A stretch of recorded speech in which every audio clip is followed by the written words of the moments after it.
Hi, I'm Nussaibah Younis and I'm the author of Fundamentally.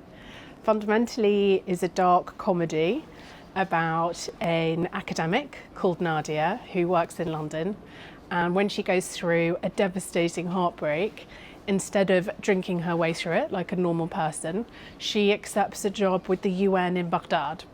And when she arrives in Baghdad, she is tasked with de-radicalizing ISIS brides, a job for which she is in no way qualified.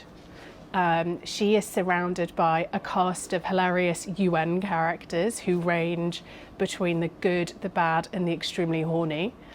And just when she's about to give up, she meets Sarah, a young ISIS bride who joined when she was just 15. Sarah is a loudmouth, hilarious girl from East London, and Sarah and Nadia have an immediate connection. And Nadia becomes devoted to saving Sarah, whether or not Sarah wants to be saved. So I'm in Waterstones Piccadilly, and I'm going to show you a couple of books that have inspired my writing. The first is Scoop by Evelyn Waugh. This is a completely hilarious satire of war journalism, and it's set in a fictional republic called Ismailia, which I think is already very funny. What I love about this book is it's very firmly within the tradition of British satire that I really try and emulate in my own writing.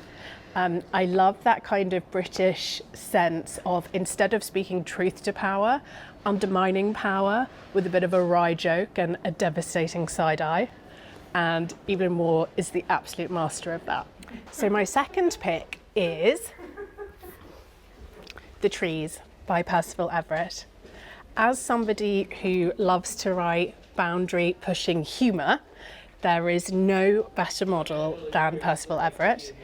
This book is a comedy about lynching. Now, it would be hard to imagine a more inappropriate subject for humorous fiction, maybe other than ISIS brides, which is what I do. But Percival Everett is an absolute genius in writing a really smart and totally original satire of US race relations by employing humour in a devastating way to really undermine the status quo in the US. And I think it's just an incredible, incredible read. So my final pick is Detransition Baby by Tori Peters.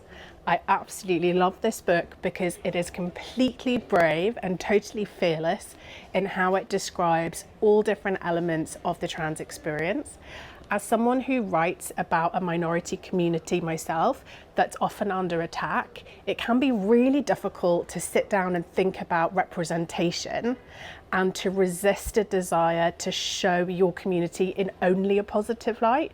And I think Tori Peters is just an absolute icon in being willing to lean into the flawed complexity of her community's experience, and in doing so engendering real empathy and connection in the eyes of the reader.